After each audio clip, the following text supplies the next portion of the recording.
ഈ ഷഡ്വൈരികൾ എന്ന് പറഞ്ഞാൽ എന്താണോ? കാമം, ക്രോധം. കാമം, ക്രോധം എന്ന് പറയുമ്പോൾ നമുക്ക് ആഗ്രഹങ്ങൾ ഒരുപാടുണ്ട്. അത് ശരിക്കും നമ്മളുടെ ശത്രുവാ. ആഗ്രഹം കാരണം നമുക്ക് ദുഃഖം ഉണ്ടാവണത്. ബുദ്ധൻ പറഞ്ഞ പോലെ എനിക്കിപ്പോ ഇന്ന് അമ്പലത്തിൽ പോവാ, 1500 രൂപയുടെ സെറ്റ് സാരി വേണം. അത് ഭർത്താവിന് ദുഃഖം. അദ്ദേഹത്തെ സംബന്ധിച്ച് 250 രൂപയുടെ കൊണ്ടുവന്ന് കൊടുക്കാൻ വഴിയുള്ളൂ. കാമം, ആഗ്രഹമാണത്. ഇനി ക്രോധം എന്ന് പറഞ്ഞാല് ഒന്ന് പറയുമ്പോഴേക്ക് രണ്ട് ദേഷ്യപ്പെടാം. പണ്ട് ശ്രീ പാർവതി ദേവി ശ്രീ പരമേശ്വരനോട് പറഞ്ഞു അത്രേ, അത്രയും സ്നേഹിച്ച് ഇഷ്ടപ്പെട്ട് തപസ് ചെയ്തിട്ട് അച്ഛന്റെ ഇഷ്ടം ഹിമവാന് പോലും ഇഷ്ടമില്ലാതെ ശ്രീ പരമേശ്വരനെ കല്യാണം കഴിച്ചതാ. എന്നിട്ടോ എന്ത് പറഞ്ഞാലും ദേഷ്യപ്പെടും. ഈ ദേഷ്യപ്പെടല് കാരണം കുറുതിമുട്ടി. എന്താ? വാസം എന്നാ പറയുക, ദുർവാസം ആയിരുന്നു. ഈ ദുർവാസം എനിക്ക് മതിട്ടോ മഹാദേവ, ഞാൻ എന്റെ അച്ഛന്റെ അടുത്തേക്ക് തിരിച്ചു പോവാ എന്നുള്ളത് പോലെ നല്ലോണം ഇരിക്കുമ്പോ ഒരു ദിവസം ശ്രീ പാർവതി പറഞ്ഞു അത്രേ. അപ്പൊ മഹാദേവൻ എന്നെ സ്വന്തം ചിന്തിച്ചു, എന്തിനും ഏതിനും ഞാൻ ഈ ദേഷ്യപ്പെടുന്നോണ്ടല്ലേ. എന്ത് ചെയ്തു? എന്റെ ഈ ദേഷ്യപ്പെടുന്ന മൂർത്തികളെ എല്ലാം ശ്രീ പാർവതി ദേവിയുടെ ദുർവാസം മാറ്റാൻ വേണ്ടി ഒരു മഹർഷിയായിട്ട് അങ്ങോട്ട് മാറ്റി. അതാണ് പരമശിവന്റെ കോപത്തെയാണ് ദുർവാസാവ് മഹർഷിയായിട്ട് സൃഷ്ടിച്ചത്. ദുർവാസാവിന് എന്തിനും ഇതിനും ദേഷ്യല്ലേ? അതാ പറയുന്നത്. ദുർവാസം, ശ്രീ പാർവതി ദേവിയുടെ ദുർവാസം മാറി ആര് സുഖമായി ജീവിച്ചു? ശ്രീ പാർവതി ദേവി ജീവിച്ചു. അങ്ങനെയാണ് വീടെങ്കിലും ഒന്ന് ഓർത്തു നോക്കൂ. ഇപ്പൊ രാവിലെ പറയാ, എന്നെയൊക്കെ സംബന്ധിച്ചിടത്തോളം ഞാൻ ഭാഗ്യവതിയാ. കാരണം ഞാൻ അടുക്കള എന്നുള്ള ലോകത്തേക്ക് രാവിലെ തിരിഞ്ഞു നോക്കിയില്ല എന്ന് പറയാൻ പറ്റില്ല. അതിലൂടെയൊക്കെ ഒന്ന് പാസ് ചെയ്ത് ഇങ്ങനെയൊക്കെ ഒന്ന് നിർദ്ദേശം കൊടുത്തു, ഞാൻ അങ്ങോട്ട് പോന്നു. അങ്ങനെ ഒരു സ്ത്രീക്ക് ചെയ്യാൻ കഴിയാച്ച അത് ഭാഗ്യം തന്നെയാ. കാരണം മകൾക്ക് ജോലിക്ക് പോണം, 8:30 മകൻ അവിടെ ഉറങ്ങുന്നുണ്ട്. അവൻ കുറച്ച് കഴിഞ്ഞ് എഴുന്നേറ്റ് വരും, അദ്ദേഹത്തിന് കഴിക്കണം. പക്ഷേ നമ്മള് പറയുമ്പോ ദേഷ്യപ്പെട്ടിട്ട് നീ വേണമെങ്കിൽ ചെയ്തിട്ട് പോയിക്കോന്ന് പറഞ്ഞ ഇന്നത്തെ ദിവസം പോയില്ലേ, ദേഷ്യപ്പെടാതെ എന്നാ ശരി നീ പോയിക്കോന്ന് പറഞ്ഞ് ചെയ്യുമ്പോഴോ പോവാന്ന് യാത്ര പറഞ്ഞപ്പോ ഒരു കുത്തുവാക്ക് പറഞ്ഞു കേട്ടോ, വലിയ ഉത്തരവാദിത്വം ഇല്ലല്ലോ ഇപ്പൊ പോവാലോ എന്ന്. പക്ഷെ എന്നാലും സാറില്ല, നമ്മൾ കുറെയൊക്കെ കണ്ടില്ല കേട്ടില്ല എന്നടിക്കുമ്പോ നമുക്ക് ഒരുപാട് സുഖങ്ങൾ കിട്ടും. നേരെ മറിച്ച് ദേഷ്യപ്പെടുമ്പോഴേക്ക് രണ്ടാവട്ടം നമ്മൾ ദേഷ്യപ്പെട്ടാലോ, അതാണ് ക്രോധം, നമ്മുടെ ശത്രുവാന്ന് പറയുന്നത്. പല വീട്ടിലും അസ്വാരസ്യങ്ങളും അസ്വസ്ഥതകളും ഉണ്ടാവാൻ എന്താ കാരണം? ഈ വക കാര്യങ്ങളൊന്നും അറിയില്ലേ. നമ്മുടെ ശത്രുവാണ് കോപം എന്ന് മനസ്സിലാക്കിയ അപ്പൊ കൂട്ടാനിലൊക്കെ ഒരു തരി ഉപ്പ് കയറിയിട്ടുണ്ടാവുള്ളൂ, ഒറ്റ തട്ട അല്ലെ. എത്ര നേരം കുമ്പളങ്ങ നുറുക്കി പഴമാങ്ങ തോല് കിഴിച്ച് ഉണ്ടാക്കി തേങ്ങ പൊളിച്ചരച്ച് എത്ര പണിയെടുത്തു ആ കൂട്ടാനാവാ. ഉപ്പ് അധികമായി പോയി, ശ്രദ്ധിച്ചില്ല, അത്രേ ഉള്ളൂ. എന്താ ദേഷ്യം! ഒരൊറ്റ തട്ടങ്ങോട്ട് തട്ടി അന്നത്തെ ആ സ്ത്രീയുടെ ദിവസം നോക്കൂ. ക്രോധം ആണ്. രാമായണം പറയുന്നില്ലേ, ക്രോധം നിമിത്തമഹം ബുദ്ധി കൈക്കൊണ്ടു. അത് ചെയ്യരുത്. രണ്ടാമത്തെ ശത്രു. ഇനി കാമം, ക്രോധം, മത, മോഹ, മാത്സര്യം. മതം എന്ന് പറഞ്ഞാൽ എന്താ? മത്തം പൊട്ടി നടക്കുകയാണെന്ന് പറയില്ലേ, ആ ചോരത്തിളപ്പിന്റെ ഊക്കിൽ നമ്മൾ എന്തെല്ലാം ചെയ്തു കൂട്ടുന്നു. ഈശ്വരീയമായ ഒരു ചിന്ത തന്നെ ഇല്ലാതെ അങ്ങനെ ഓടി ഓടി നടന്ന് ഭഗവാനെ കുറിച്ച് ചിന്തിക്കാതെ ഒരിക്കലെങ്കിലും നമ്മളൊന്ന് വിളിക്കണ്ടേ? എന്നാലല്ലേ, കയ്യൊന്ന് പൊന്തിച്ച് കാണിച്ചാലല്ലേ ഭഗവാന് പിടിക്കാനാവൂ. ദുരിതം അനുഭവിച്ച് അങ്ങനെ ജീവിക്കും, മോഹങ്ങളുടെ പിറകെ അങ്ങനെ പോകും. മത്സര്യ, അവനതുണ്ട്, അപ്പുറത്തെ വീട്ടിലെ കുട്ടിക്ക് ഇതുണ്ട്, എനിക്ക് അതില്ല. ഈ മത്സര്യ ബുദ്ധി ഉള്ളിടത്തോളം സമാധാനം ശാന്തി ഉണ്ടാവില്ല. അവസാനം ഇനി എന്താ? കാമക്രോധ മത മോഹ മാത്സര്യ ലോഭം. ഈ വക കാര്യങ്ങളുടെ പിറകെ നടന്ന് നടന്ന് നടന്ന് ഷഡ്വൈരികൾക്ക് വിളയാട്ടത്തിനാക്കും നമ്മുടെ മനസ്സ്. അതാണ് ശാന്തി സമാധാനം ഇല്ലാത്തത്. ഇത് ഇങ്ങനെയാണ്. അതുകൊണ്ട് അത് വേണ്ട, എനിക്ക് എന്ത് മതി? ഭഗവാന്റെ നാമങ്ങൾ അങ്ങനെ ചൊല്ല. ഇപ്പോ ഭഗവാന്റെ ഇവിടെ അങ്ങോട്ട് വന്നു. ദേവദേവ ജഗന്നാഥ പുണ്യശ്രവണ കീർത്തന ഇതൂത്തമോത്തമ ശ്ലോക നാരായണ നമോസ്തുതേ. ഒരു കീർത്തനം അങ്ങോട്ട് ചൊല്ലി, അതിലും വലിയൊരു സുഖം വേറെ ഇല്ല. ആരാപ്പ എന്നെ കീർത്തിക്കണേ? ഭഗവാൻ കണ്ണൊന്ന് തുറന്നു നോക്കും, ആ ഒരു നോട്ടം മതി. ഇനിയിപ്പോ ഇവിടെ വന്നു, ഇപ്പൊ ഭാഗവതത്തെ കുറിച്ച് പറഞ്ഞു. ഭാഗവതം എന്താ പറയുന്നത്? അസാരി സംസാരി വിഷയവിഷത്തിൽ മുങ്ങി നടക്കുക, സംഗാകുലധിയ എന്ന് പറയുന്നു. അസാരമാണ് സംസാരം, അതായത് നിസ്സാര സമയമേ ഉള്ളൂ. ഇപ്പൊ എന്നേ ഇപ്പൊ 40-50 വയസ്സായി, ഇത്രയൊക്കെ വേഗം ജീവിതം കഴിഞ്ഞു. 60 വയസ്സായി, ഷഡ്വൈരികളെയൊക്കെ ജയിക്കാറായോ? ഇനി 70 വയസ്സായി എന്ന് കൂട്ടിക്കോളൂ. സപ്തർഷി പക്ഷികളെ പോലെ ജ്വലിക്കണം. 80 വയസ്സാകുമ്പോഴേക്ക് അഷ്ടദിഗ്ബാലകന്മാരെ പോലെ ആവണം. ഇങ്ങനെ നടന്ന് മുത്തശ്ശിപ്പത് അവിടെ അങ്ങനെ വന്നിരിക്കണില്ലേ? കഴിഞ്ഞ വർഷം കേട്ടത് പോരാഞ്ഞിട്ട് ഇവിടെ വന്നപ്പോ രാമായണം നടക്കുമ്പോ എന്താ പറഞ്ഞാലോ, ഞാൻ ടീച്ചറെ കൂടെ പോരേക്ക് പ്രഭാഷണം കേൾക്കണം, പോത്തന്നൂർക്കിന്റെ കൂടെ പോന്നു, ഒന്നും ഇവിടെ വന്നിരിക്കുന്നു. ഭഗവാന്റെ ഒരു അനുഗ്രഹമാണത്. 90 വയസ്സാകുമ്പോഴേക്ക് നിങ്ങൾ നവഗ്രഹങ്ങളെ പോലെ ജ്വലിക്കണം. അപ്പോ ഇങ്ങനെയൊക്കെ അങ്ങനെ മനസ്സിലാക്കി വെക്കുമ്പോ നമുക്ക് വർഷങ്ങൾ പോകുമ്പോ വയസ്സ് കൂടി വരുമ്പോ ഒരു സങ്കടം ഉണ്ടാവില്ല. കാരണം ഈ ശരീരം ത്യജിക്കാൻ നമ്മൾ അങ്ങനെ തയ്യാറായിക്കൊണ്ടിരിക്കും. ഈ ശരീരം ത്യജിക്കുന്ന സമയത്തിനെ കുറിച്ച് ഭഗവാൻ പറയും, നമ്മള് ഭക്തിയിൽ അങ്ങനെ ഉയർന്നു നിൽക്കുന്ന സമയത്ത്, ഭക്തി ജ്ഞാനം ആ ഒരു അറിവ് നേടിക്കൊണ്ട് നിൽക്കുന്ന സമയത്ത് മരണം വരികയാണെങ്കിൽ നമ്മളെ തീർച്ചയായും കൃഷ്ണ അല്ലെങ്കിൽ നമ്മളുടെ ഇഷ്ടമൂർത്തിയുടെ പേര് നമ്മൾ വിളിക്കും. അതെന്താ കാരണം എന്നറിയോ? ആ നാമജപം ഉണ്ടാകുമ്പോ, ആ ഒരു ധ്യാനത്തിലൂടെ മനസ്സിനെ അങ്ങോട്ട് ഉയർത്തുമ്പോ നമ്മൾ തെക്കോട്ട് പോവില്ല. ശരിക്കും തെക്കോട്ടാണ് നമ്മളെ മരിച്ചാ കൊണ്ടുപോകുന്നത്, അല്ലെ? തെക്ക് യമന്റെ എന്നാ പറയാ. പക്ഷെ തെക്കോട്ട് പോയി കഴിഞ്ഞാൽ പുനർജന്മം എടുത്ത് വീണ്ടും വീണ്ടും ജനിച്ചു വരേണ്ടി വരും. തെക്കോട്ട് പോവരുത്. പിന്നെ എങ്ങോട്ടാ പോണ്ടേ? നേരെ ഭഗവാനിലേക്ക് അങ്ങോട്ട് പ്രൊമോഷൻ. എങ്ങനെയാ? നമ്മൾ പറയും, ഞാൻ വേദം പഠിച്ചില്ല, നാമജപം മാത്രമേ എനിക്ക് അറിയൂ ടീച്ചറെ, മതി. പക്ഷേ വേദം പഠിക്കാത്ത ജഡായു സമ്പാദി പക്ഷികൾക്ക് മോക്ഷല്ലേ ഭഗവാൻ കൊടുത്തത്? ഭഗവാനിലേക്ക് അങ്ങോട്ട് ചേരുക. നമ്മളുടെ ഈ ജീവാത്മാവുണ്ടല്ലോ, ഈ ശരീരത്തിലിരിക്കുന്ന ജീവൻ, അത് എങ്ങനെയാണെന്നറിയോ? ഇപ്പോ ഞാൻ പറഞ്ഞു, അഗ്നി നയ എന്നറ അഗ്നിയെ, അഗ്നിദേവ എന്നെ നയിച്ചാലും എങ്ങോട്ട്? സുപദേ, സുപദത്തിലൂടെ.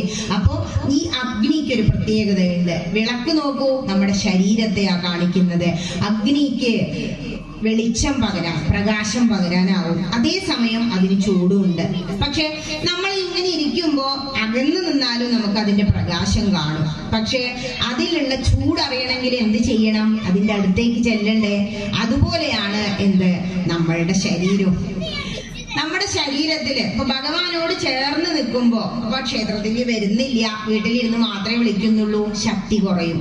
കൂട്ടമായി നിങ്ങൾ അവിടെ നിന്ന് അർച്ചിച്ചു, അതിന് ശക്തി കൂടുതലാണ്. കൂട്ടമായുള്ള പ്രാർത്ഥന, ഒന്നിച്ചിരുന്നിട്ട് ഇവിടെ 200 വീടുണ്ടെങ്കിൽ 200 വീട്ടുകാരും വന്നിട്ട് ഹരേ രാമ അങ്ങനെ ചൊല്ലിയും കൊണ്ടിരുന്നാല് ആ ശക്തി ഒരുപാട് വർദ്ധിക്കുന്ന കൂട്ടമായ പ്രാർത്ഥന. അതുകൊണ്ടാണ് ക്ഷേത്രങ്ങളിൽ വരണം എന്ന് പറയുന്നത്. കാരണം ഇതുപോലെ ഒരു 10-100 ആൾ ഒന്നിച്ചിരിക്കണ ഒരു ഇത് ഇപ്പൊ എവിടെ കാണാൻ കഴിയാ? ക്ഷേത്രത്തിലല്ലാതെ. പണ്ടൊക്കെ കൊളക്കടവിലോ ചായപ്പീടികയിലോ ഒക്കെ കുറച്ച് പേര് കൂടുമായിരുന്നു. ഇപ്പൊ അതും ഇല്ലാത്തൊരു സിസ്റ്റം വന്നു. കാരണം സ്നേഹം, ഐക്യം, ഒരുമ, സേവനം ഇതെല്ലാം കാണും ക്ഷേത്രങ്ങളിലാണ്. ഇവിടെ വന്ന ആർക്കും ആരോടും ഒരു മത്സരവും ഇല്ല. നീ അത് ചെയ്തില്ലെന്ന് ഞാൻ ചെയ്തു വരാട്ടോ, അങ്ങനെ ഒരു ആറ്റിറ്റ്യൂഡിലേക്ക് നമ്മൾ എത്തും. നമ്മൾ മനസ്സുകൊണ്ട് അങ്ങോട്ട് ഉയരും. ഇപ്പോ ഈ അഗ്നി എന്ന് പറഞ്ഞു, ഇത് ഭഗവാനാ. ഭഗവാന് ചൂടും പ്രകാശവും ഉണ്ട്. ഭഗവാനെ അകന്ന് നിങ്ങൾ ഇങ്ങനെ തൊഴുതോളൂ, അപ്പൊ നിങ്ങൾക്ക് ആ പ്രകാശം കാണാം. ശ്രീലകത്ത് ആ പ്രകാശം ഉണ്ട്. പക്ഷെ നിങ്ങൾ അടുത്തേക്ക് ചെന്നാലേ നിങ്ങൾക്ക് ആ ചൂട് അനുഭവിക്കാൻ അറിയും. ഭഗവാന്റെ അടുത്തേക്ക് ചെല്ലണം എന്ന് പറഞ്ഞാൽ എന്താ? നമ്മുടെ ഉള്ളിൽ തന്നെയാണ്. ഇത്തം ചിത്തസ്ഥിതം മേ പാനപുരപതി കൃഷ്ണ കാരുണ്യ സിന്ധു കൃഷ്ണ. നാരായണീയം പറയുന്നതാ. അതായത് ഞാൻ എവിടെയെല്ലാം അന്വേഷിച്ചു നടന്നു ഭഗവാനെ, ശങ്കരാചാര്യ സ്വാമി അവസാനം പറഞ്ഞതാ. പക്ഷേ ഞാൻ 3 തെറ്റുകൾ ചെയ്തില്ലേ? ഈ ലോകം മുഴുവൻ വാസനാൽ വാസുദേവസ്യ വാസിതം ഭുവനത്രയം സർവഭൂത നിവാസോസേ വാസുദേവ നമസ്തുതേ. സർവഭൂതങ്ങളിലും നിവസിച്ചിരിക്കുന്ന, ഈ ലോകം മുഴുവൻ നിറഞ്ഞിരിക്കുന്ന അങ്ങയെ മനസ്സിലാക്കാതെ ഞാൻ അങ്ങൊരു ക്ഷേത്രത്തിലാണെന്ന് കരുതി അവിടെ അങ്ങനെ തൊഴുത് എന്റെ കാലം കഴിച്ചു കൂട്ടിയില്ലേ? ക്ഷേത്രത്തിൽ വരുന്നതിനൊക്കെ ഒരു പരിധി ഉണ്ടെന്നാ പറയണത്. അത് മാത്രം പോരാ. എന്താ പറയുന്നത്? ഗുരുവായൂരിൽ ചെന്ന മുന്നോട്ട് മുന്നോട്ട്, ഇവിടെ തൊഴുതിങ്ങനെ നിൽക്കണ്ട, ഇതിനപ്പുറം നമുക്ക് ഇനിയും ചെയ്യാണ്ട്. നേതി ഇതല്ല അതിനും അപ്പുറത്താണ് ഇരിക്കുന്നത്. എന്നിട്ട് എന്ത് ചെയ്യണം? ഈ ക്ഷേത്രത്തിൽ അങ്ങനെ തൊഴുത് നിന്നാ പോരാ. ഗ്രന്ഥങ്ങൾ ഒരുപാട് ഞാൻ രചിച്ചു. വ്യാഖ്യാനിക്കാൻ കഴിയാത്ത അങ്ങയെ കീർത്തിക്കാൻ ഞാൻ ഒരുപാട് കാലം ചെലവഴിച്ചില്ലേ? ഇങ്ങനെയൊക്കെ കുറെ ഉയരത്തിൽ ചിന്തിക്കണം. അപ്പൊ ഭഗവാനോട് ചേർന്ന് നിൽക്കണമെങ്കിൽ എവിടെയാ? സ്വാമി വിവേകാനന്ദൻ എന്താ പറഞ്ഞേ? ചലിക്കുന്ന ഒരു ക്ഷേത്രമാണത്രേ നമ്മുടെ ഈ ശരീരം. കാരണം ഇതിനുള്ളിൽ തന്നെയാ ഭഗവാൻ ഇരിക്കുന്നത്. ക്ഷേത്രം എന്ന് പറഞ്ഞാൽ തന്നെ എന്താന്നാ പറഞ്ഞ്? ഇതം ശരീരം കൗന്ദേയ ക്ഷേത്രമിത്യഭിധീയതേ. ഹേ കുന്തിപുത്ര, നിന്റെ ശരീരം തന്നെ ക്ഷേത്രമാണ്. അപ്പൊ പിന്നെ എന്തേ വേണ്ടു? ഇതിനുള്ളിലിരിക്കുന്ന ഭഗവാനെ നമ്മൾ എന്ത് ചെയ്യണം? ഉയർത്തണം. ഭഗവാനിലേക്ക് അങ്ങോട്ട് ചേരാൻ മനസ്സിനെ ഉയർത്തണം. ഇത് നമ്മുടെ ശരീര പറഞ്ഞു. അതെങ്ങനെയാ മനസ്സിലാക്കുക എന്നറിയോ? നമ്മുടെ ശരീരത്തില് ഒരു വ്യക്തിയുടെ മുഖത്തേക്ക് നോക്കുമ്പോ ആ കണ്ണുകളിലെ പ്രകാശം കണ്ട നമുക്ക് മനസ്സിലാകും അദ്ദേഹത്തിൽ എത്രത്തോളം ആത്മാംശം ഉണ്ട്. കഴിഞ്ഞ ദിവസം ഇന്നലെ ഞാൻ അവിടെ മീനഭരണിയായിട്ടൊരു അമ്പലത്തിൽ പോയി. അപ്പൊ ഒരു ക്യൂ ഇങ്ങനെ പോകുന്നുണ്ട്. ഇഡ്ഡലിയൊക്കെ ഒരു കമ്മിറ്റിക്കാരുടെ 25ാം വാർഷികമായിട്ട് ഇഡ്ഡലിയും സാമ്പാറും ചട്ടണിയൊക്കെ ഉണ്ട്.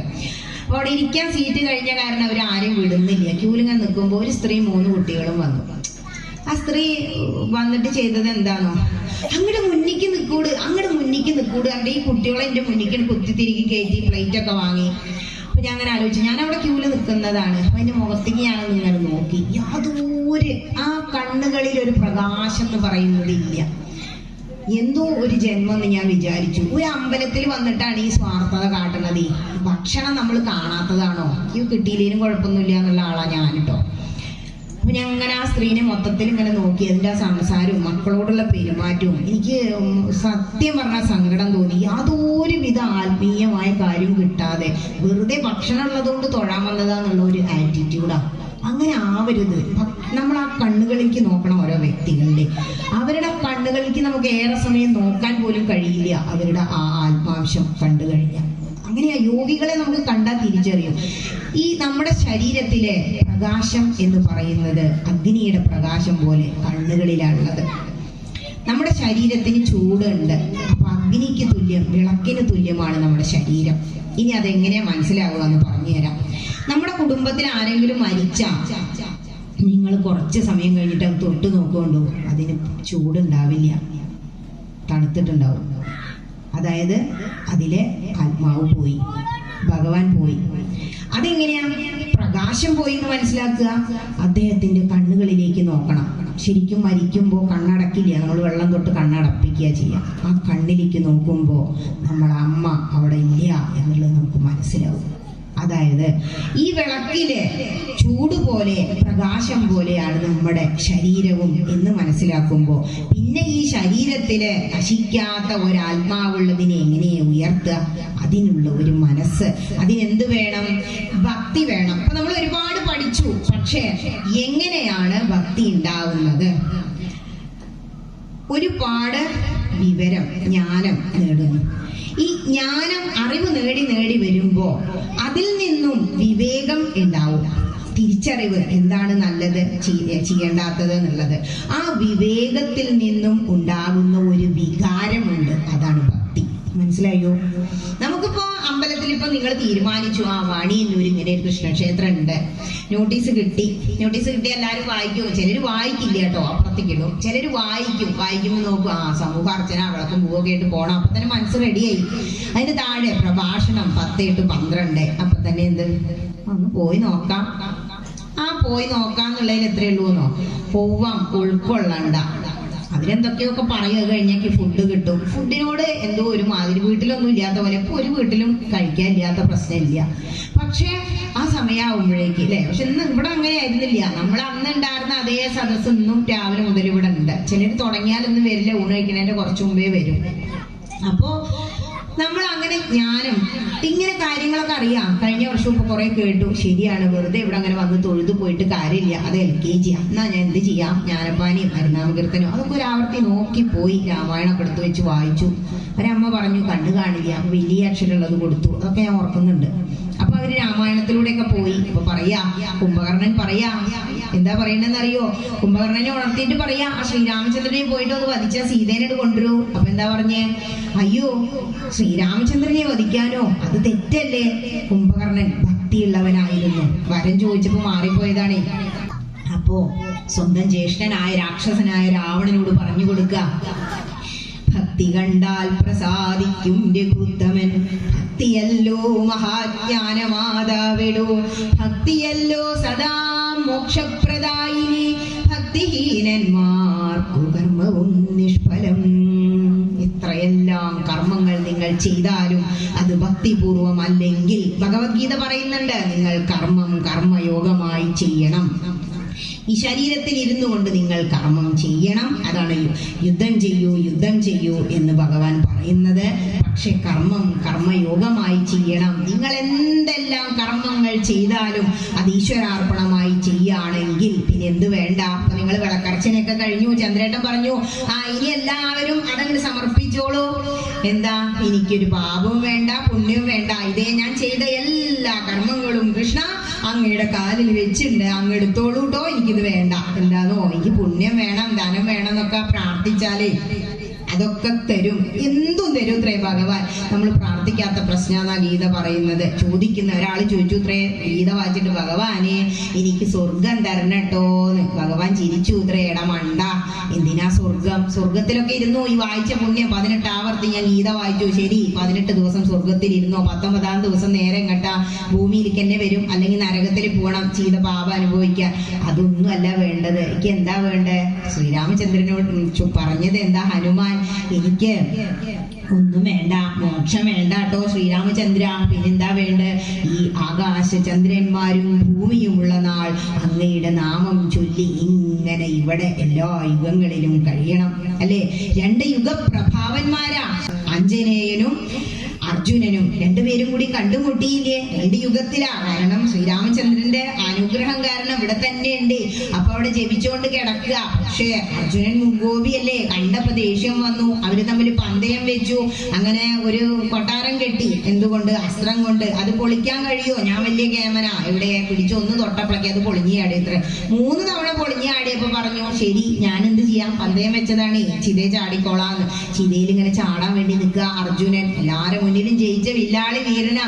അപ്പോ തോളിൽ ഒരാൾ പിടിച്ചു ഇത്രേ. ആരാ? നമ്മുടെ കൃഷ്ണൻ വന്നില് തോളിൽ പിടിച്ച് എന്താ പ്രശ്നം ചോദിച്ചപ്പോ പറഞ്ഞു അത്രേ, ഞങ്ങൾ പന്തയം വെച്ചു, ഞാൻ കെട്ടിയ എല്ലാ അസ്ത്രക്കോട്ടയും ഇവൻ പൊളിച്ചു, കേവലം ഒരു വാനരനാ, കൃഷ്ണ ഞാൻ തോറ്റു കിട്ടോ, ഒന്നുകൂടി ചെയ്യാൻ പറഞ്ഞു അത്രേ.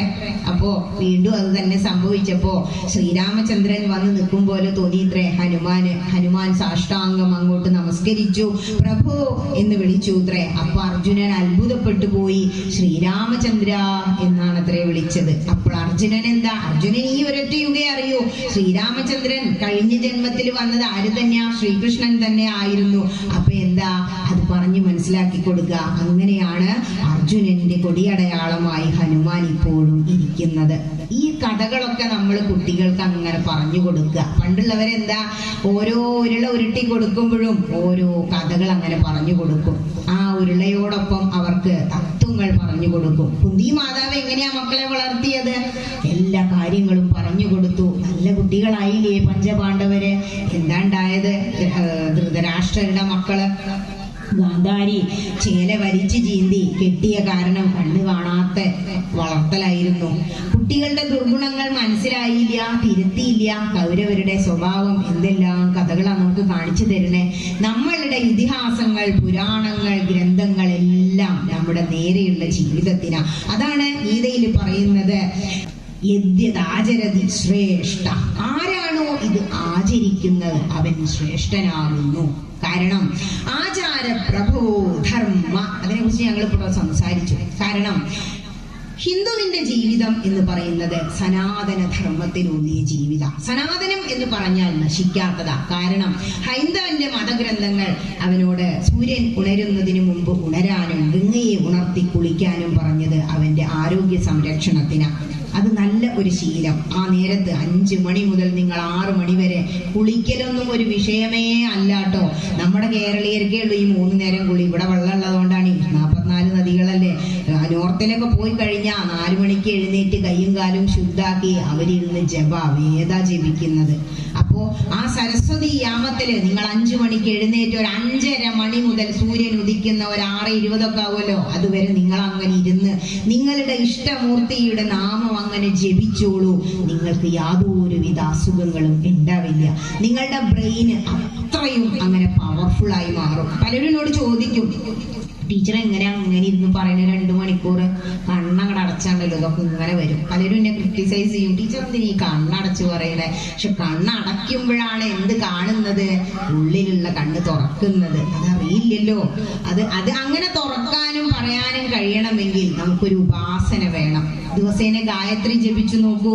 4 വേദങ്ങളിലും പറയുന്നതാണ് ഗായത്രി. അതായത് ഗായന്തം ത്രായതേ ഇതി ഗായത്രി.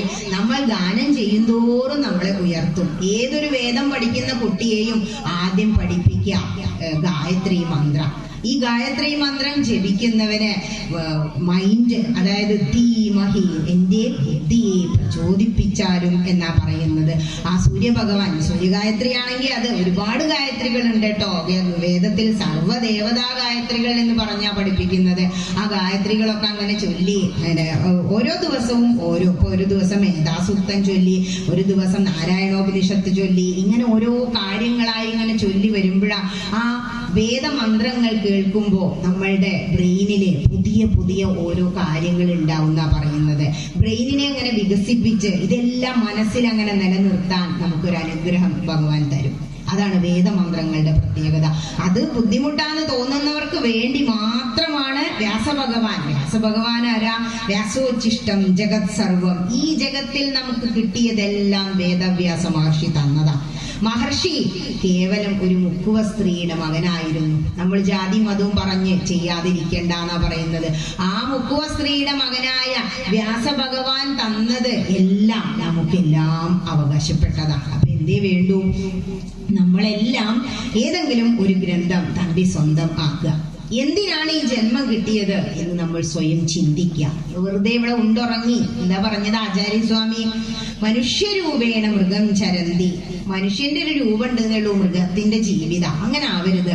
ഒരുപാട് ഞാൻ ഉണ്ടുറങ്ങി ജീവിച്ചു, സുഖങ്ങളെല്ലാം അനുഭവിച്ചു. രണ്ടും കൂടി ചേർത്ത് തന്നെ കൊണ്ടുപോയിക്കോളൂ. കാരണം ഈ ആത്മീയത മാത്രം പറഞ്ഞു നടന്നാൽ ജീവിക്കാനാവില്ല നമുക്ക്. ലൗകികര പലതും നടക്കണം. അപ്പൊ എന്ത് ചെയ്യണം?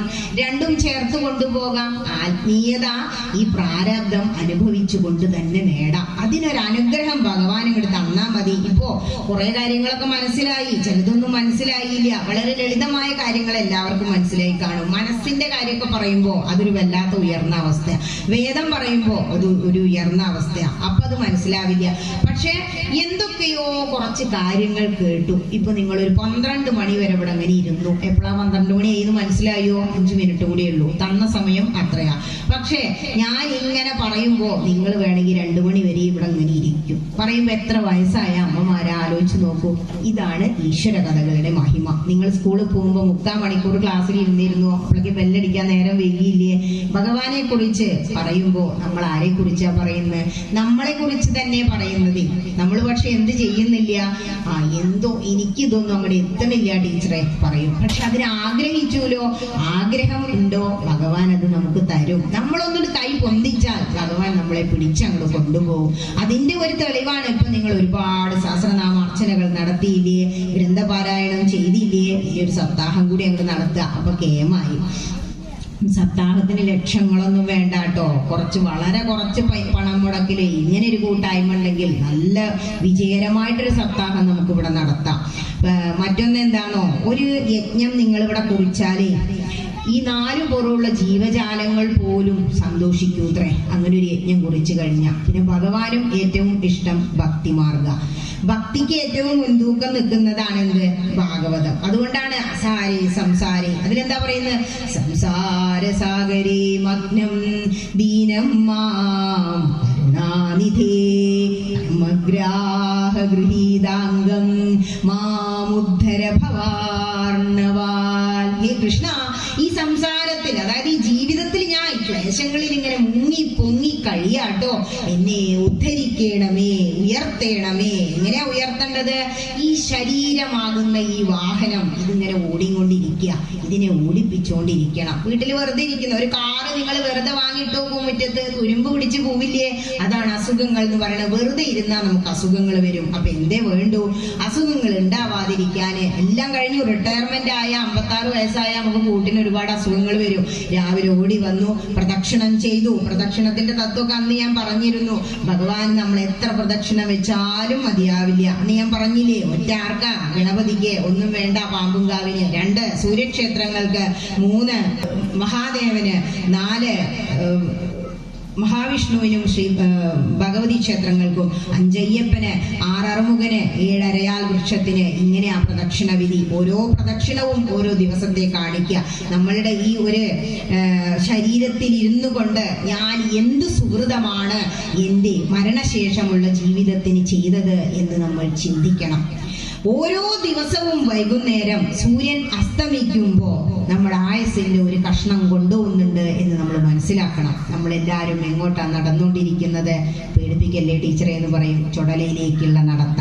ഇത്ര തവണ നമ്മൾ ശ്വസിക്കണം എന്നും ഇത്ര ഭക്ഷണം നമ്മൾ കഴിക്കണം എന്നും മുത്തശ്ശി പറയും. നിങ്ങൾക്ക് അദ്ദേഹത്തിനുള്ള അളന്ന അരിയും വെള്ളവും കഴിയാനിട്ടാണ് ആ കിടക്കുന്നത്. ചിലരിങ്ങനെ വലിച്ചു കിടക്കുകയും. പക്ഷെ എന്താ നമ്മൾ പ്രാർത്ഥിക്കേണ്ടത്? ഏത് ക്ഷേത്രത്തിൽ ചെന്നാലും നമ്മൾ പ്രാർത്ഥിക്കേണ്ട ഒരേ ഒരു കാര്യം, എനിക്ക് കുറെ സ്വത്തും മുതലുണ്ടാവണം എന്നാണോ? അല്ല, ഇതൊക്കെ പ്രാരബ്ധാണ്. അധികം സ്വത്തുണ്ടായ അത് നോക്കാൻ ആളുണ്ടാവില്ല. എന്റെ ഭർത്താവിനെ സംബന്ധിച്ചിടത്തോളം പുറത്തേക്ക് ഒരു ജോലിക്ക് പോകാൻ പറ്റില്ല. കാരണം 4-5 ഏക്കർ സ്ഥലമായോ പണ്ടത്തെ ജന്മിയോൾ അത് നനയ്ക്കാൻ തന്നെ നേരമുള്ളൂ. രാവിലെ ഒരു തല നനയ്ക്കും, വൈകുന്നേരം ആയ അടുത്ത തല നനയ്ക്കും. ഇതാ പാട്. അപ്പൊ ഞാൻ അങ്ങനെ വിചാരിക്കും, അതൊന്നും ഇല്ലെങ്കിൽ ആ മനുഷ്യപ്പോ ഫ്രീ ആയില്ലേ? ഞാൻ 4 ദിവസം ചോദിച്ചു, നിങ്ങള് ഈ ഗ്രന്ഥം ഒന്നും വായിക്കുന്നില്ലേ? ഈ ഒരു ഗ്രൂപ്പ്, ഒരു 10ാം ക്ലാസ്സിന്റെ ഗ്രൂപ്പ് ഉണ്ട്, ഇതിൽ തന്നെ ഇരിക്കുകയാണോ മരിക്കോളെന്ന്. അപ്പൊ പറയാ, കണ്ണ് കാണാതെ ഇവളതിലിരിക്കാം. ഇതാണ് അതാ പറഞ്ഞത്. നമ്മൾ ഒന്നിച്ച് ജീവിച്ചിട്ട് പോലും, ആത്മീയതയിലൂടെ ഞാൻ പോയിട്ട് പോലും, എന്താ രാവിലെ വെച്ചാൽ അമ്പലത്തേക്കൊക്കെ പോകട്ടോ, അതില്ലാന്നല്ല, ഗ്രന്ഥങ്ങളിലൂടെ യാത്രയാവാൻ തയ്യാറാവുന്നില്ല. ഒരു വർഷം ഞാൻ നിർബന്ധിച്ചപ്പോ രാമായണമൊക്കെ വായിച്ചു. അവർ ട്രോഫിയൊക്കെ കൊടുത്തു അമ്പലത്തിൽ നിന്ന്. അപ്പൊ ഭയങ്കര സന്തോഷമായി. എല്ലാ ദിവസവും രാവിലെ അമ്പലത്തേക്ക് പോവുക. മറ്റേത് മടാളെടുത്ത് നേരെ തൊടിയിക്കാൻ പോയിരുന്നത്. അതിന് മാത്രം ഒരു മാറ്റം വരുത്താൻ കഴിഞ്ഞു. രാവിലെ നീച്ചാൽ കുളിക്കും, വിളക്ക് വെക്കും. നമ്മൾ എത്രയാലും ആ ആത്മീയമായിട്ടുള്ള ഉയർച്ചയിലേക്ക് വല്ലാതെ അങ്ങോട്ട് വരാൻ ചിലർക്ക് കഴിയില്ല. അതിൽ ഇത്തിരിയെങ്കിലും അനുഗ്രഹം കിട്ടിയവരാ ഇങ്ങനെ ഇവിടെ വന്നിരിക്കുക. അപ്പൊ ആണുങ്ങൾ എത്ര പേരാ അവിടെ ഉള്ള സദസ്സിൽ നോക്കൂ. എന്റെ സ്ത്രീകൾ ഇത്ര കൂടുതലാവാൻ?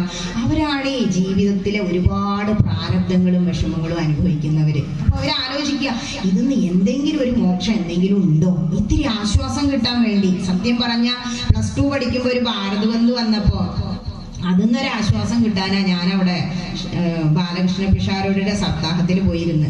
അപ്പോ ഷാരടി പറയാ, കുന്തിദേവിയുടെ സ്തുതിയാണ് ആ സമയത്തെ. ശ്രീകൃഷ്ണ ഗോവിന്ദ ഹരേ മുരാരേ ഹേ നാഥ നാരായണ വാസുദേവ ഹരേ രാമ രാമ രാമ ഹരേ ഹരേ ഹരേ കൃഷ്ണ കൃഷ്ണ കൃഷ്ണ ഹരേ ഹരേ.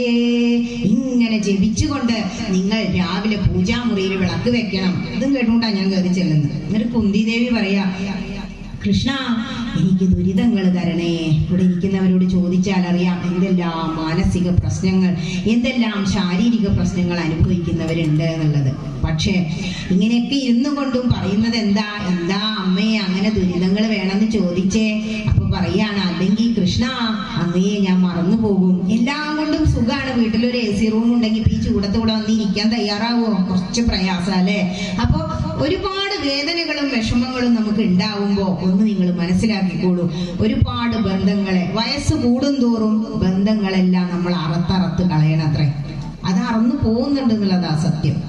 അപ്പോ ആരോട് നമ്മൾ അടുക്കും? ഭഗവാനോട് അടുക്കും. നേരെ മറിച്ച് വീട്ടിൽ വല്ലാത്ത സുഖ കുടുംബങ്ങളാണ്, എപ്പോഴും വിരുന്നുകാരും കുട്ടികളും പേരക്കുട്ടികളും, നമുക്ക് ഇങ്ങോട്ട് വരാൻ സമയം കിട്ടുമോ? ഇല്ല. അപ്പോ അങ്ങനെയുള്ള എന്തെങ്കിലും വേദനകൾ നിങ്ങൾക്ക് ഉണ്ടെങ്കിൽ എന്തേ വേണ്ടു ചിന്തിക്കുക. ഭഗവാൻ എന്നെ അങ്ങോട്ട് വിളിച്ചു തുടങ്ങി. അങ്ങനെ ഈ ശരീരത്തിൽ ഇങ്ങനെ ഇരുന്ന് ആത്മാനുഭൂതി അനുഭവിക്കാം. അതിനെന്തേ വേണ്ടൂന്നോ? ആദ്യം ലൗകിക സുഖങ്ങൾ അനുഭവിച്ചോളൂ. ലൗകികർക്ക് അത് പ്രധാനം. കുടുംബം വേണം. അത് കഴിഞ്ഞാലോ ഭജനാനന്ദം എന്ന് പറയും. ഭജിക്കുക, ഭഗവാനെ ഭജിക്കുക, കീർത്തനങ്ങൾ ആലപിക്കുക, പ്രഭാഷണങ്ങൾ കേൾക്കുക. അത് വല്ലാത്ത ഒരു സുഖ. അപ്പൊ കീർത്തനങ്ങൾ ഇങ്ങനെ പാടുമ്പോ കൃഷ്ണായ വാസുദേവായ ഹരേ പരമാത്മനേ പ്രണത ക്ലേശനാശായ ഗോവിന്ദായ നമോ നമഃ. ജരാസന്ധന്റെ തൊണ്ടിൽ നിന്ന് ഒരുപാട് ആൾക്കാരെ മോചിപ്പിച്ചപ്പോ അവര് പ്രാർത്ഥിച്ചതാണ്, പ്രണത ക്ലേശനാശായ ഹേ കൃഷ്ണ പ്രണമി ധ്യാനിക്കുന്നവരുടെ എല്ലാ ക്ലേശങ്ങളും തീർക്കുന്നവനല്ലേ അങ്ങ്, ഞങ്ങളുടെ ക്ലേശങ്ങളെ തീർത്തു തരണമേ എന്ന്. ഇതുപോലെ ഭഗവാനെ അങ്ങനെ കീർത്തിക്കാൻ, ഭഗവാന്റെ കീർത്തനങ്ങൾ കേൾക്കാൻ, നാമജപം കേൾക്കാൻ, അങ്ങനെ ഭജനാനന്ദം അനുഭവിച്ച് ഒരു ദിവസം നിങ്ങൾ ധ്യാനത്തിലൂടെ, കാരണം ധ്യാനിച്ചിരിക്കുമ്പോ നമ്മൾ ഈ കണ്ണങ്ങടെ അടയ്ക്കും. കണ്ണ് തുറന്നാലെല്ലാം കൊണ്ട് അപകടം. കണ്ണടച്ചാൽ പിന്നെ നമ്മളെ ഉള്ളിലിരിക്കാൻ നോക്കണത്, ഉള്ളിലാണ് ആനന്ദം. ആ പരമാനന്ദം അനുഭവിക്കാൻ കഴിയണം. പുറമേ ഉള്ളതൊന്നും നമുക്ക് സുഖം തരില്ല, എല്ലാം നശിക്കുന്നതാ. ഉള്ളിലിരിക്കുന്ന ഈ ആനന്ദം അങ്ങനെ അനുഭവിച്ച് ഭഗവാനിലേക്ക് അങ്ങോട്ട് ചേരണം. കീർത്തനങ്ങൾ പാടി മീര എങ്ങനെയാണോ കൃഷ്ണനിൽ ലയിച്ചത്. കുറൂരമ്മ എനിക്ക് അങ്ങോട്ട് വരാൻ വയ്യട്ടോ ഉണ്ണിക്കണ്ണ, ഇങ്ങോട്ടൊന്ന് വന്നൂടെ എന്ന് ചോദിച്ചപ്പോ ഒരു ഉണ്ട കുട്ടിയായി പഴമല്ലിയുടെ മുകളിൽ ഉരുണ്ടു മറിഞ്ഞു കീറി പൂക്കളറുത്ത് കൊടുത്തില്ലേ. അമ്മയുടെ കൈ പിടിച്ച് വീട്ടിൽ വികൃതി കാണിച്ചപ്പോ ആ ഒരു മലരും കലത്തിന് ചൂട്ടിൽ അടച്ചില്ലേ. ഭഗവാൻ അത് തുറക്കാൻ വയ്യാഞ്ഞിട്ടാണോ? ഭക്തന്റെ മുന്നിൽ അടിമയാണ് ഭഗവാൻ. ആ മലരും കലത്തിന് ചൂട്ടിൽ കിടന്നൂത്രേ. പട്ടേരിപ്പാട് അവിടെ നിന്ന് നാരായണീയെ രചിക്കുന്ന സമയ അവരൊക്കെ ഏകദേശം സമകാലികരാ. അപ്പോ തിരുമേനിക്ക് അറിയാത്രേ ശ്രീലകത്ത് ഭഗവാൻ ഇല്ലെങ്കിൽ നട അടയ്ക്കാൻ 9 മണിയായിട്ട് പറ്റുന്നില്ല, ഭഗവാൻ വന്നിട്ടില്ല, കുറൂരമ്മയുടെ അടുത്ത് പോയതാ. അപ്പോ മലരും കലം തുറക്കാൻ നാമജപൊക്കെ കഴിഞ്ഞിട്ട് ഓർമ്മ വന്ന് തുറന്നപ്പോ എന്റെ കുറൂരമ്മയെ നാളെ വരാട്ടോ എന്നും പറഞ്ഞ് ഇറങ്ങി ഓടി വന്നുത്രേ. മേലൊക്കെ കരി ഉണ്ടായിരുന്നു. അപ്പൊ പട്ടേരിപ്പാട് ചോദിച്ചുത്രേ, എവിടെയായിരുന്നു കൃഷ്ണ? അപ്പൊ പറഞ്ഞുത്രേ, ഒന്നും പറയേണ്ട പട്ടേരിപ്പാടെ, ഞാൻ ആ കുറൂരമ്മയുടെ മലരും കലത്തിന് ചുവട്ടിൽ പെട്ടുപോയി. അതാണ് ഭക്തന്റെ മുന്നിൽ ഭഗവാൻ. ഇപ്പൊ ഇവിടെ ഇരുന്ന് ഇങ്ങനെ ശബ്ദമായി നിങ്ങളിലേക്ക് വരുന്നതുണ്ടല്ലോ, എന്റെ കഴിവല്ല, ഇത് നിങ്ങളെ ഈ വാണിയന്നൂരിലെ കൃഷ്ണൻ അനുഗ്രഹിക്കുന്നതാ. ആ ക്രൂരമ്മയെയും ഓടി നടക്കുന്ന കരിപുരണ്ട കൃഷ്ണനെയും നിങ്ങളിപ്പോ നിങ്ങളുടെ ഉള്ളിൽ കണ്ടില്ലേ? അതാണ് ഏറ്റവും വലിയ ആനന്ദം. ആ കഥ കേൾക്കുമ്പോൾ നിങ്ങൾക്ക് മനസ്സിനൊരു സുഖം തോന്നുന്നില്ലേ? അതാണ് ഭഗവാന്റെ സുഖം എന്ന് പറയുന്നത്. ആ ഒരു കുളിർമ ഈ ചൂടുകാലത്ത് എത്ര ഡിഗ്രിയാ? 47 ഒക്കെ അത്രേ. എന്നിട്ടും നിങ്ങൾ ഈ ഷീറ്റിന് ചുവട്ടിൽ വന്നിരുന്ന് ആനന്ദത്തിൽ ലയിക്കുന്നില്ലേ? അതുപോലെ ഭഗവാനോട് ചേർന്ന് നിന്ന് ലയിക്കാൻ കഴിയണം. ഈ കഥ പറയുമ്പോൾ ചോദിക്കും, വട്ടിരിപ്പാടൊക്കെ കൃഷ്ണനെ കണ്ടുണ്ടാവോ? വില്ലുമംഗലം സ്വാമിക്ക് ഏത് ക്ഷേത്രത്തിൽ ചെന്നാലും ഭഗവാനെ നേരിട്ട് കണ്ട് സംസാരിക്കാനുള്ള കഴിവുണ്ടായിരുന്നു അത്രേ. നമ്മുടെ മലപ്പുറം ജില്ലയിലുണ്ടായിരുന്ന വില്ലുമംഗലം സ്വാമി വൈക്കം ക്ഷേത്രത്തിൽ ചെന്നിട്ട് ഭഗവാന് അത്താഴമുണ്ട സ്ഥലമൊക്കെ ഉണ്ട് അവിടെ. ഭഗവാനെ മഹാദേവനോട് സംസാരിച്ചിട്ടുണ്ട്.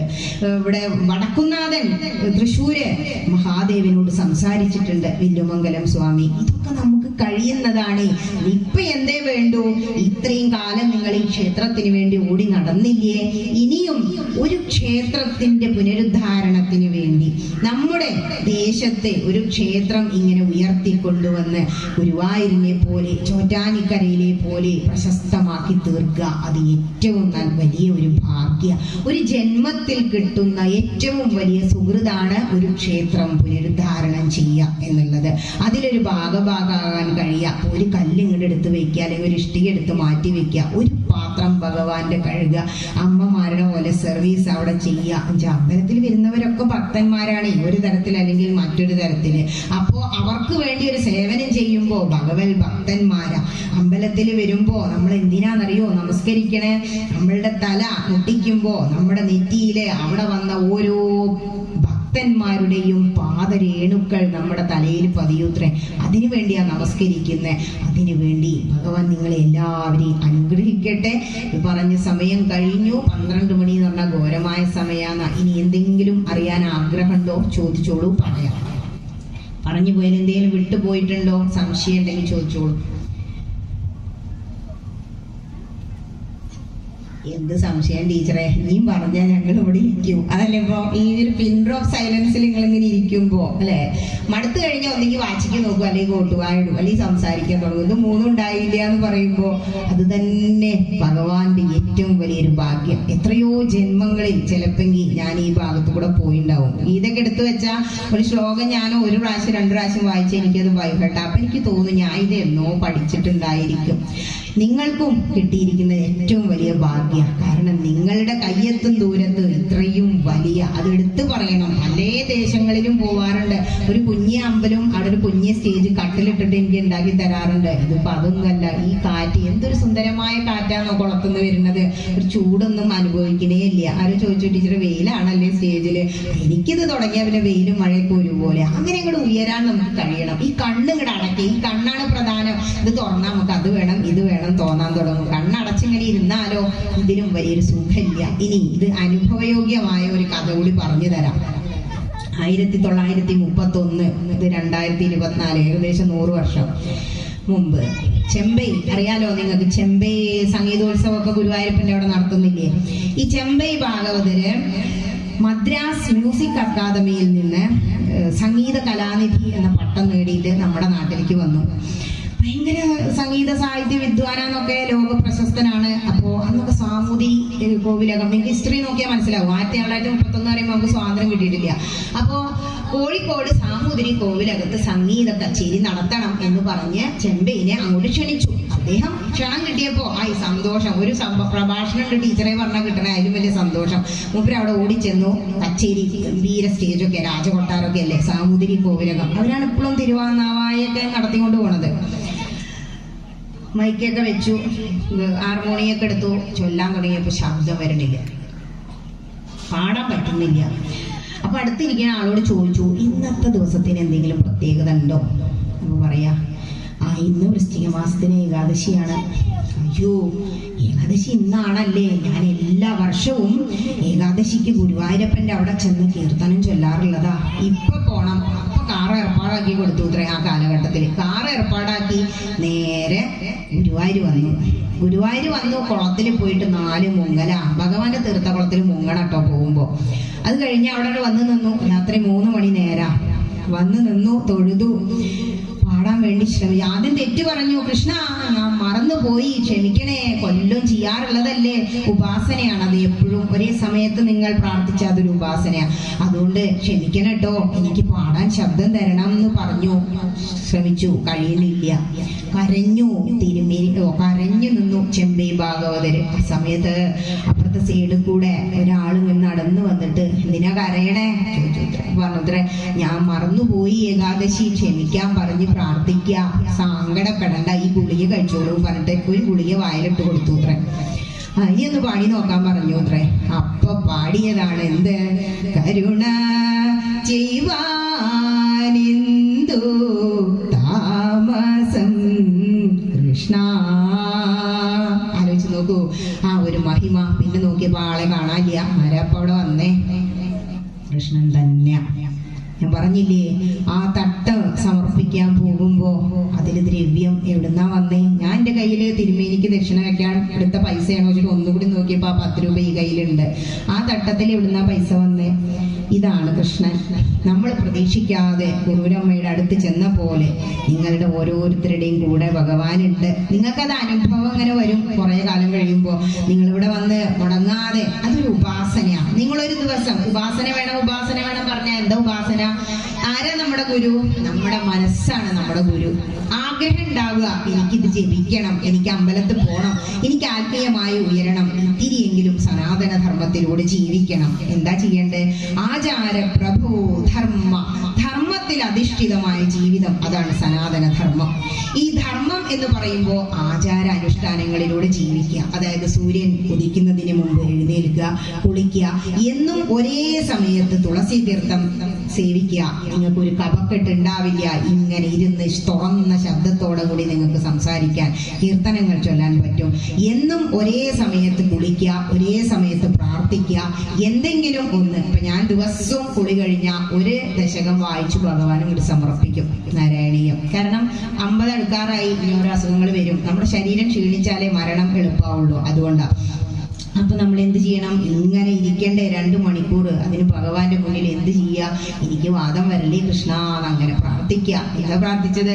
ഈ ദൃജഗന്മയവ പുസ്തവ കർമ്മഭാജാം കർമാവസാന സമയേ സ്മരണീയമാഹു തസ്യാന്തരാത്മവപുഷേ വിമലാത്മനേ തേ വാദാലയാധിപ നമോസ്തു നിരുന്ധിരോ. പഞ്ചക. ആലോചിച്ച് നോക്കൂ, ഈ ലോകത്തിൽ കർമാവസാന സമയേ, നമുക്ക് കർമാവസാനം എപ്പോഴാ? മരിക്കുമ്പോഴാ. ആ സമയത്ത് ഭഗവാനെ അങ്ങയുടെ ദർശനം എനിക്ക് തരണേ കേട്ടോ എന്ന വാതാലയാധിപനോട് പ്രാർത്ഥിക്കുന്നത്. അങ്ങനെ ഒരു ഗ്രന്ഥത്തെ നിങ്ങൾ ആശ്രയിക്കുക, അത് എന്നും ഒരേ സമയത്ത് പാരായണം ചെയ്യുക, അതൊരു ഉപാസന. ഇനി ഒരു ഇഷ്ടദേവത, അപ്പൊ കൃഷ്ണൻ തന്നെ ആയിക്കോട്ടെ, 108 തവണ സന്ധ്യയാകുമ്പോ നാമജപം കഴിഞ്ഞ ആ ഇഷ്ടമൂർത്തിയുടെ നാമം നിങ്ങൾ ചൊല്ലുക. എങ്ങനെയപ്പോ 108 പിടിക്കുക ടീച്ചറെ?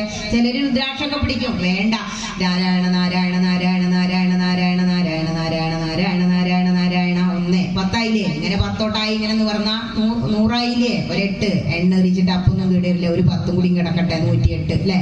അങ്ങനെയോ നാരായണാഖില ഗുരു ഭഗവൻ നമസ്തേ, ഈ നാമം എപ്പോഴും ചൊല്ലുക. ഭഗവാൻ ഏറ്റവും ഇഷ്ടാത്രേ. ഗജേന്ദ്രൻ ഇങ്ങനെ പറഞ്ഞ് ആ താമരപ്പൂ അങ്ങോട്ട് കൊടുത്തപ്പോ കയ്യിൽ അങ്ങനെ വാങ്ങി പിടിച്ചില്ലേ? നിങ്ങൾ ഇവിടെ തട്ടും കൊണ്ടുപോയി കൊടുക്കുമ്പോ ഭഗവാൻ ആ പൂക്കളെടുത്ത് കയ്യിൽ വെക്കണ്ടേ? അപ്പൊ ആ ഒരു നാമം ചൊല്ലുക, നാരായണ അഖില ഗുരു ഭഗവൻ നമസ്തേ. ഹേ കൃഷ്ണ അഖില ഗുരു അങ്ങേക്ക് നമസ്കാരം. മനസ്സ് തുറന്ന് അങ്ങോട്ട് സമർപ്പിക്കുക, സന്ധ്യാനാമം മുടക്കാതിരിക്കുക. കിടക്കാൻ പോകുമ്പോഴും അല്ലെ, ഒരു വീട്ടിൽ ആദ്യം ഉണരും അവസാനം കിടക്കും അമ്മേന്നാ പറയുക. പ്രാർത്ഥിക്കുക, പ്രാർത്ഥനയോടുകൂടി കിടക്കുക. എന്താ പ്രാർത്ഥിക്കുക? ഇങ്ങനെ ഇപ്പൊ ഞാൻ ഉറങ്ങാം, ഉറക്കം എന്ന് പറഞ്ഞാ മരണം, ഇതുപോലെ ഉണർത്തി. അതിനെ കുറിച്ച് ഭാഗവതത്തിലൊക്കെ ഒരു ശ്ലോകം വരുന്നുണ്ട്. അങ്ങനെ ഉണർന്ന് കിട്ടിയാൽ നമ്മുടെ ഭാഗ്യം. അതങ്ങനെ മരണമായി കഴിഞ്ഞാലോ നമ്മൾ അറിയില്ല, പക്ഷെ ഉറക്കത്തിൽ മരണം ഉണ്ടാവുക, അത് വലിയ ഭാഗ്യാട്ടോ. ഇനി ഞാൻ യജ്ഞം സമർപ്പിക്കുകയാണ്, സംശയമൊന്നുമില്ല എന്ന് കരുതുന്നു. എല്ലാവരും പ്രാർത്ഥിക്കണം എന്ന് ഞാൻ പറഞ്ഞു. വയസ്സായവരപ്പൊ എന്താ പ്രാർത്ഥിക്കാം? വയസ്സായവർക്ക് ഒന്നും പ്രാർത്ഥിക്കാണ്ടാവില്ല സത്യത്തില്. എല്ലാ പ്രാരാബ്ദവും ഒരുവിധം കഴിഞ്ഞു. ഇപ്പൊ എങ്ങനെയെങ്കിലും ഒക്കെ കഴിഞ്ഞു കൂടിയിട്ട് അങ്ങോട്ട് പോയാൽ മതി. അതുവരെ ഇങ്ങനെ പ്രഭാഷണവും കേട്ടിരിക്കണം, ഈശ്വര കഥകൾ കേൾക്കണം, അതിനല്ലേ ആഗ്രഹിച്ച് കാത്തിരിക്കുന്നു. അപ്പോ നമ്മള് പ്രാർത്ഥിക്കേണ്ടത് അനായാസേന മരണം വിനാ ദൈന്യേന ജീവനം ദേഹാന്തേ തവ സാന്നിധ്യം ദേഹിമേ പരമേശ്വരം. കാരണം ഈ ജീവിതം ഇങ്ങനെ ജീവിച്ചു പോകുമ്പോൾ നമുക്ക് കിട്ടിയതൊക്കെ ഏറ്റവും വലിയ ഭാഗ്യം ആണ് എന്നങ്ങോട്ട് തീരുമാനിക്കുക. ഇപ്പൊ ഇവിടെ വന്നിരിക്കാൻ കിട്ടിയത് ഏറ്റവും വലിയ ഭാഗ്യമാണ് തീരുമാനിക്കുക. ഇങ്ങനൊരു ക്ഷേത്രത്തിൽ ആരാധന നടത്താന് ഓടിച്ചാടി നടക്കാൻ പറ്റിയത് അതിലും വലിയ ഭാഗ്യം. ഇനി എന്തേ വേണ്ടു? എന്നെ കൊണ്ട് കഴിയുന്ന കർമ്മങ്ങളെല്ലാം ഞാൻ ചെയ്തു കേട്ടോ കൃഷ്ണ. ഇനി എനിക്ക് വേണ്ടത് അനായാസേന മരണം. എപ്പോഴാ മരിക്കുക നമുക്ക് അറിയില്ല. അനായാസേന പെട്ടെന്ന് മരിക്കുക. കിടത്തിക്കരുതേ കൃഷ്ണാന്ന്. നമ്മൾ കിടന്ന നമ്മക്കും നോക്കണവർക്കും ബുദ്ധിമുട്ടാ. വിനാ ദൈന്യേന ജീവനം, ആരെയും ആശ്രയിക്കാത്ത, നോ ഡിപ്പെൻഡൻസ്.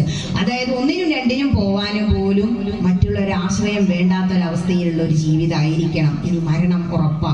ദേഹാന്തേ തവ സാന്നിധ്യം, ഈ ദേഹം അതായത് ഈ ശരീരം അവസാനിക്കുന്ന മരണം എന്ന നിമിഷത്ത് ഹേ കൃഷ്ണ അങ്ങയുടെ സാന്നിധ്യം, അങ്ങയുടെ രൂപം ദർശിക്കാൻ എനിക്ക് ഭാഗ്യം തരേണമേ. ദേഹിമേ പരമേശ്വരം, ഈ 3 കാര്യങ്ങളും എനിക്ക് തരേണമേ ശ്രീ പരമേശ്വര എന്ന് മാത്രമായിരിക്കണം നമ്മുടെ പ്രാർത്ഥന. ഇവിടെ എന്താ പ്രാർത്ഥിക്കാനുള്ളത്? നമ്മൾ ഇത് മാത്രം പ്രാർത്ഥിക്കുമ്പോൾ ഭഗവാൻ അങ്ങനെ അവിടെ തീരുമാനിക്കൂത്രേ, ശരി എന്നാ ഇങ്ങനെ തന്നെ ചെയ്യാം. നമ്മളെല്ലാം ഭഗവാൻ അങ്ങോട്ട് സമർപ്പിക്കുക. ഈ അഹങ്കാരം എപ്പോഴാ തോന്നുക? ഞാൻ ആരൊക്കെയാണ് എന്തൊക്കെയാണ് തോന്നുമ്പോ ആര് നമ്മളോട് എങ്ങനെ കാണിച്ചാലും എന്ത് കരുതിയാൽ മതിയെന്നോ. നമ്മുടെ കുറ്റം ഒരാൾ പറയുകയാണെങ്കിൽ നമ്മുടെ കർമ്മം, ദുഷിച്ച കർമ്മഫലം അയാൾ എടുക്കുക എന്ന് വിചാരിച്ചാൽ മതി. അട്ടയുടെ കഥല്ലേ ഭാഗവതത്തില്? അവസാനം പറഞ്ഞൂത്രേ, പാക്കനാരെ ഭാര്യ അയാളെ കുറ്റം പറഞ്ഞപ്പോ അവസാനത്തെ അട്ട നിനക്കിരിക്കട്ടെ എന്ന്. അതൊക്കെ വലിയ ഭാഗവതം പറയാ. ഭാഗ്യം കിട്ടുകയാണെങ്കിൽ വിസ്തരിച്ച് പറയാം. നിങ്ങൾ ഭാഗവതമൊക്കെ മൂലഗ്രന്ഥം വാങ്ങി ഒരു അധ്യായം വെച്ച് വായിച്ചു നോക്കൂ, വളരെ രസാ. അപ്പോ അവിടേക്കൊക്കെ എത്തുമ്പോഴേക്കും നിങ്ങളിപ്പോ നാരായണീയ പഠനം കഴിയും എന്റെ ക്ലാസ്സിൽ ഇരുന്നിട്ട്. ഏതായാലും ആനയജ്ഞം ഇവിടെ സമർപ്പിക്കുകയാണ്. കഴിഞ്ഞ വർഷത്തേക്കാൾ ഒരുപാട് ഉയർച്ച ഈ വർഷം തന്നില്ലേ, ഇതിലും ഉയർച്ച അടുത്ത വർഷം പ്രതിഷ്ഠാദിനാവുമ്പോഴേക്ക് തരട്ടെ. അതാണ് ഭാഗവതം സമർപ്പിക്കുമ്പോ എന്താ പറയുന്നത്? ഭവേ ഭവേധാ ഭക്തി പാദയോസ്തവ ജായതേ തഥാ കുരുഷു ദേവേശ നാദസ്തുന്നോ യദ പ്രഭോ നാമസങ്കീർത്തനം യസ്യ സർവപാപ പ്രണാശനം പ്രണാമോ ദുഃഖശമന തം നമാമി ഹരിം പരം. ഹേ കൃഷ്ണ, ഇന്നുണ്ടായേക്കാൾ ഭക്തി എനിക്ക് നാളെ തരണമേ. നാളത്തേക്കാൾ അടുത്ത മാസം, അടുത്ത ആഴ്ച, അടുത്ത വർഷം, അങ്ങനെ പ്രാർത്ഥിക്കുക. എന്താണ്? സർവ പാപ പ്രണാശനം നാമസങ്കീർത്തനം ആണ്. അതുകൊണ്ട് എല്ലാവർക്കും ചേർന്ന് 3 തവണയെങ്കിലും ഹരേ രാമ ചൊല്ലാം. ഹരേ രാമ ഹരേ രാമ രാമ രാമ ഹരേ ഹരേ, ഹരേ കൃഷ്ണ ഹരേ കൃഷ്ണ കൃഷ്ണ കൃഷ്ണ ഹരേ ഹരേ ഹരേ രാമ രാമ രാമ ഹരേ ഹരേ ഹരേ കൃഷ്ണ കൃഷ്ണ കൃഷ്ണ ഹരേ ഹരേ ഹരേ രാമ രാമ രാമ ഹരേ ഹരേ ഹരേ കൃഷ്ണ കൃഷ്ണ ഹരേ ഹരേ. ഇങ്ങനെ ചൊല്ലുമ്പോ എന്ത് സുഖാലേ. അതാണ് കൂട്ടമായ പ്രാർത്ഥനയുടെ ഫലം. വീട്ടിലിരുന്ന് നമ്മൾ രണ്ടെണ്ണം ചൊല്ലുമ്പോഴേക്കും അവിടെ അടുക്കളയിലേക്കാവും ശ്രദ്ധ, ഇപ്പോഴത്തെ കുട്ടികൾ കളിക്കാവും. അമ്പലത്തിലിരുന്ന എന്തെങ്കിലും ശല്യം ഉണ്ടോ? ഇതെന്നെ ചിന്ത. കണ്ണു അടച്ച് ഭഗവാന്റെ നാമങ്ങൾ അങ്ങനെ ചൊല്ലുക, സർവ്വ പാപങ്ങളും നശിക്കും. ഇത് കലികാലത്തിന്റെ പ്രത്യേകത. നേരെ മറിച്ച് കൃതം ത്രേതം ദ്വാപരം ഒക്കെ വലിയ വലിയ യജ്ഞങ്ങളും തപസ്സുകളും ഹോമങ്ങളും ഒക്കെ വേണമായിരുന്നു. ഇതെന്ത് മതി? സന്ധ്യാകുമ്പോന്നല്ല, എപ്പോഴാ ചെല്ലേണ്ടത് എന്ന് ചോദിച്ചു. കൃഷ്ണ, അങ്ങയുടെ നാമം എപ്പോഴാ ചൊല്ലണ്ടേ? പല അമ്മമാരും ചോദിക്കുന്നതാ. തസ്മാൽ സർവേഷു കാലേഷു മാമനുസ്മര. എല്ലാ സമയത്തും എന്നെ ഭജിച്ചോളൂ. ഉച്ചയ്ക്കാണോ നിങ്ങൾക്ക് സമയം കിട്ടണേ? അപ്പൊ മതി. കമ്പനിയിൽ ജോലിയുള്ള ഒരാൾ വിളിച്ചു, ടീച്ചറെ വിളക്ക് വെക്കണം, നാമം ചെല്ലണം എന്നൊക്കെ ഉണ്ട്. ഞാൻ എന്റെ കമ്പനിയിൽ നിന്ന് വരുമ്പോ 11 മണിയാ. ഇനിയിപ്പോ എന്താ ചെയ്യാൻ പറഞ്ഞു? കുളിച്ചോളൂ. ഒരു വിളക്ക് വെച്ച് അവിടെ ഇരുന്ന് ഹരേ രാമ ഒരു 10 പ്രാവശ്യം ചെല്ലിട്ട് കിടന്നാൽ മതി. എത്ര ലേറ്റ് ആയാലും നാമം ചെല്ലാതെ കിടക്കില്ല. അങ്ങനെ ആയിരിക്കണം. കാരണം ആ ഒരു ഉപാസന അത് നിങ്ങൾ മുടക്കരുത്. ഉപാസനയിലൂടെ പോയാൽ നമുക്ക് ഭഗവാനെ ഒന്നുകൂടി അടുക്കാനാവും. എത്ര പ്രായമായവരായാലും ചെറുപ്പക്കാരായാലും ഉപാസന, നാമം അത്ര മതി. നാമജപം മാത്രം മതി. ശ്യാമിളൻ നാരായണ വിളിച്ചു, മോക്ഷം കൊടുത്തില്ലേ?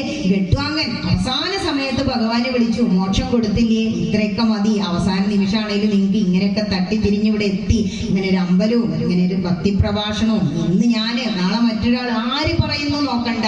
എന്ത് പറയുന്നു? ഈശ്വര കഥ പറയുന്നുണ്ടോ? അതിൽ നിങ്ങൾ ലയിക്കുന്നുണ്ടോ, രമിക്കുന്നുണ്ടോ? അത് തന്നെ സുഹൃതം എന്ന് മനസ്സിലാക്കുക. എല്ലാ വേദനകളും മറന്നില്ലേ? 2 മണിക്കൂർ നിങ്ങൾക്ക് ഏകദേശം ഇങ്ങനെ ഇരിക്കാൻ കഴിഞ്ഞില്ലേ? അത് ഭഗവാന്റെ അനുഗ്രഹം. യജ്ഞം സമർപ്പിക്കുകയാണ്. എന്ത് ഇല്ലി യജ്ഞം നടത്തിയാലും അതൊരു ചുതി ഉണ്ടാവുന്ന ആരും പൂർണ്ണരല്ല. മനുഷ്യൻ എന്ന് പറഞ്ഞ വളരെ കുറഞ്ഞ ഇൻസ്റ്റിക്റ്റുള്ള ജീവിയാ. ഒരുപാട് തെറ്റുകൾ പറ്റും. അതെന്ത് ചെയ്താൽ മതി? ഇത് യജ്ഞം നടത്തിയാലും അവസാനം അത് ഭഗവാനെ കൊണ്ട് സമർപ്പിക്കുക. യജ്ഞം സമർപ്പിക്കുകയാണ്. ഹരേ നാരായണ കായേന വാചാ മനസേന്ദ്രിയൈർവാ ബുദ്ധ്യാത്മനാ വാ പ്രകൃതേർ സ്വഭാവാൽ കരോമി യദ്യൽ സകലം പരസ്മൈ നാരായണായേതി സമർപ്പയാമി നാരായണായേതി സമർപ്പയാമി ജഗദംബികായേതി സമർപ്പയാമി. സ്വസ്തി പ്രജാഭ്യ പരിപാലയന്താം ന്യായേന മാർഗേണ മഹിം മഹീശ ഗോബ്രാഹ്മണേഭ്യഃ ശുഭമസ്തു നിത്യം. ലോകാ സമസ്താ സുഖിനോ ഭവന്തു ലോകാ സമസ്താ സുഖിനോ ഭവന്തു ലോകാ സമസ്താ സുഖിനോ ഭവന്തു. ഓം ഹരി തത്സത്.